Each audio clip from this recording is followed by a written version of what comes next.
राम।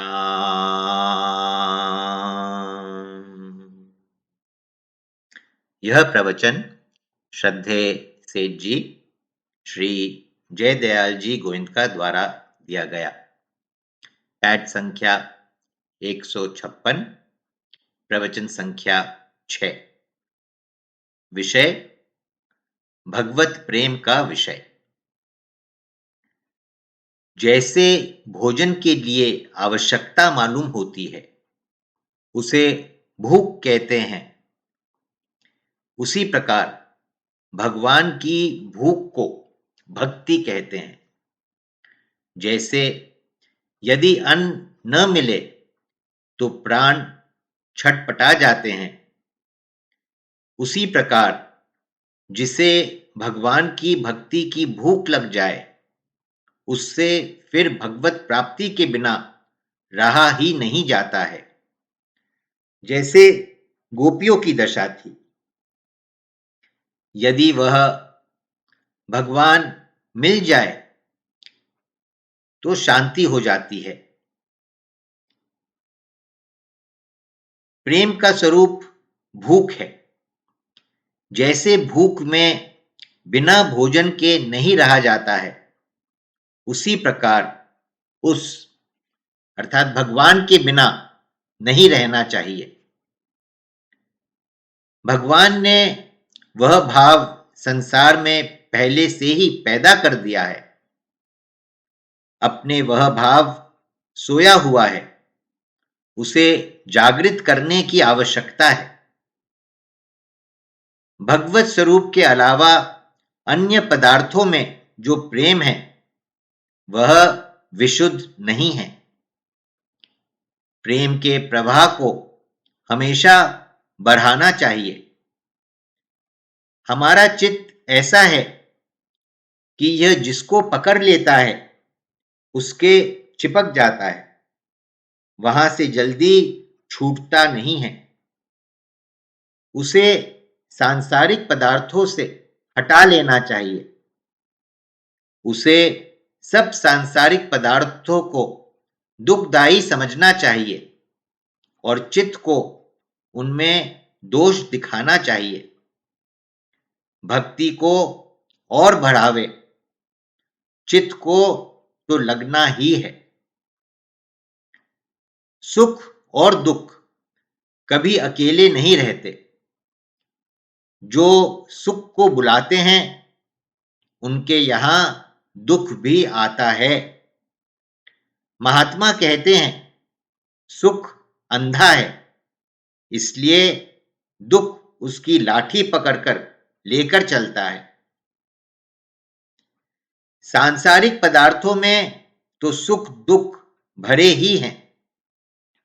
उनको रोककर भगवान की तरफ सच्चा लक्ष्य हो जाना चाहिए। भगवान की तरफ सच्चा लक्ष्य होने से दुख चले जाएंगे। जीव को सबसे अधिक डर शरीर का है। वह सबको देने के लिए तैयार रहता है। पर भक्त क्या सोचता है? यह शरीर, यह तो कभी अजर अमर नहीं हो सकता है। भाई, यह मृत्यु तो कभी भी नहीं छोड़ती। इसलिए हमें मौत से निर्भय रहना चाहिए। यदि यह भगवत प्रेम में बाधा पहुंचावे, तो आप ही इसको भगवान के अर्पण कर देता है। प्रेमी तो प्रेम पात्र को देना ही चाहता है, कुछ लेना नहीं चाहता। वह प्रेम पात्र यदि उसे मोक्ष दे, तो भी वह उसे श्री कृष्णार्पणमस्तु कर देता है, कुछ लेता नहीं। भगवान की तरफ का प्रेम धीरे धीरे होता है। भगवान ने सबके हृदय में प्रेम दिया है, बस उसे सांसारिक पदार्थों से हटाकर भगवान के प्रेम में लगाना मात्र है। गोपियों का प्रेम तो आपके सामने है ही। भगवान भी प्रेमियों की चीज लेने में संकोच नहीं करते। एक बार कृष्ण एक गोपी के यहां दधी खाने गए। वहां पर वे हांडी फोड़कर दधी खाने लगे। इतने में गोपी आ गई। कृष्ण ने मुख में भरा हुआ दधी उसके ऊपर डाल दिया और भाग निकले। गर्मी के दिन थे, दोपहर का समय था। उस गोपी से यह देखा नहीं गया। उसने कहा, तुमने दधी ले लिया सो ले लिया, उत्पात भी कर लिया, पर अब धूप में क्यों दौड़े जा रहे हो? कन्हैया छिपना चाहता है। दूसरी गोपी ने कहा, हे कृष्ण, तुम माखन चुराने के डर से यदि भागकर छिपना चाहते हो तो मेरे मन में छिप जाओ, तुमको कोई नहीं देख सकेगा। इस प्रकार गोपियों के सब काम कृष्ण के लिए ही होते हैं। गोपियों के जीवन में व्याकुलता भी खूब थी। जब कृष्ण मथुरा चले गए तब बड़ी सुनसान रही। उस समय गोकुल की मंडली व्याकुल हो गई। गाय, बछड़े इत्यादि घास खाते ही नहीं। कोकिल भगवान के न रहने से चुप हो गई। मयूरों ने विरह में बादल होने पर भी नाचना छोड़ दिया। इसी प्रकार सब गोकुलवासी व्याकुल हो रहे थे। पर जमुना जी बढ़ रही थी, क्योंकि गोपियों के नेत्रों से निकले हुए आंसू उसे बढ़ा रहे थे। सायंकाल के समय अधिकांश गायों को नहीं धुआ गया। जिसने दूध निकाला भी उसने गर्म नहीं किया। जिसने गर्म किया उसने जमाया नहीं। जिसने जमाया उसने बिलोया नहीं, क्योंकि अब किसके लिए बिलोए? मक्खन चोर तो अब गए। भगवान के प्रेमियों की दशा इस प्रकार हो जाती है। वह भगवान के सिवाय अन्य किसी की भी स्मृति नहीं करता। जैसे भूखा भोजन के सिवाय अन्य किसी की भी स्मृति नहीं करता। वे प्रेमी भक्त हर जगह भगवान को देखते हैं।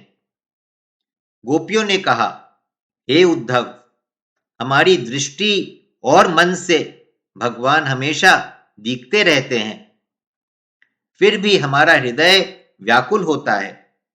इसलिए हमें मालूम होता है कि वह यहां नहीं है। उद्धव ने कहा, अरे अब वे नहीं आएंगे। गोपिकाएं कहती हैं, भगवान ने मथुरा प्रयाण के समय हमारे हृदय क्षेत्र में फिर आने का अंकुर बो दिया था। हमने नेत्रांबु से उसका सिंचन किया है। उसमें पत्तियां निकली, फिर उसमें फूल निकले। अब फल आने की बारी थी। पर हे माधव के दूत, तुमने तो उसे नष्ट ही कर दिया है। अब यह जीव रूपी पक्षी कहां बैठेगा? यदि वे नहीं आएंगे तो हम सूक्ष्म शरीर से वहां जाएंगी। इस प्रकार की व्याकुलता भक्ति से होती है। भगवान भक्त के और भक्त भगवान के हो जाते हैं। वे तो प्रेमी भक्तों के पीछे पीछे घूमा करते हैं। भगवान तो जीव को अपनी तरफ खींच रहे हैं, पर यह जीव उनकी तरफ जाता नहीं।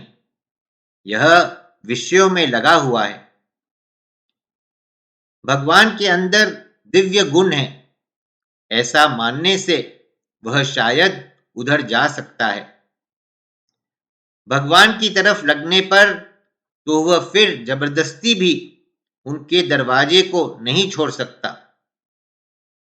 यह प्रेम से ही हो सकता है।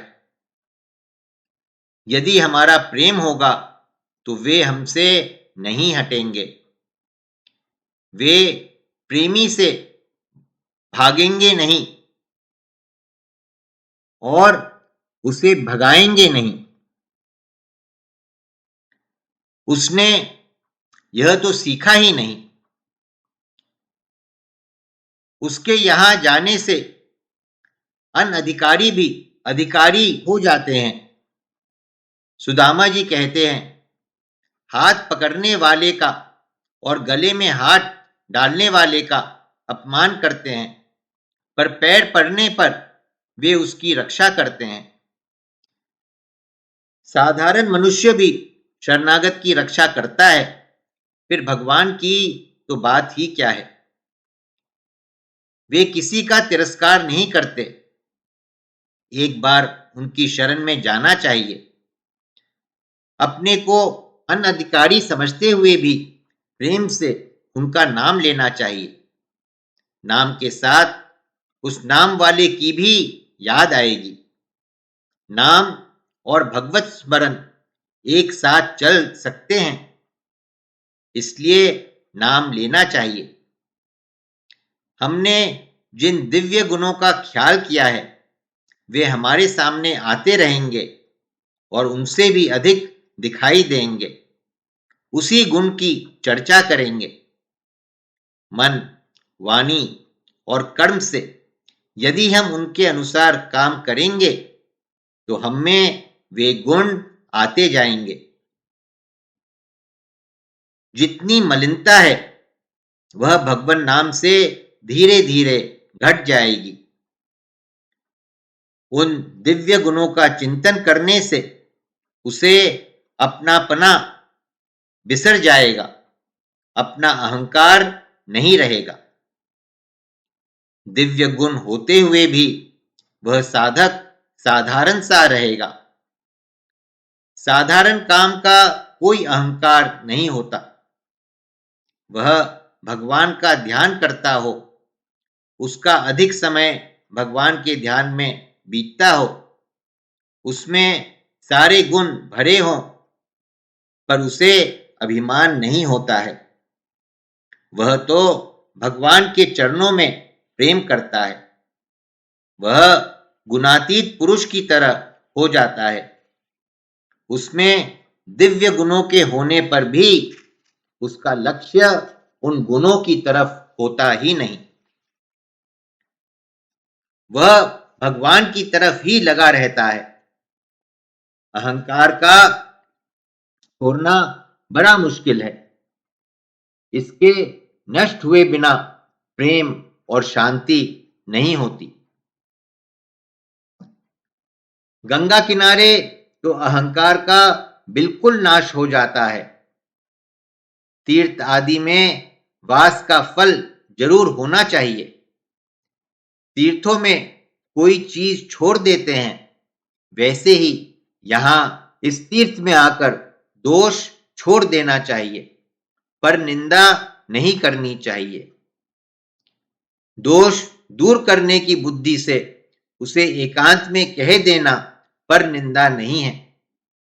उसे फैलाना या बदनाम करना पर निंदा है। निंदा करने वाले और चुगली खाने वाले को नरक में भी स्थान नहीं मिल सकता।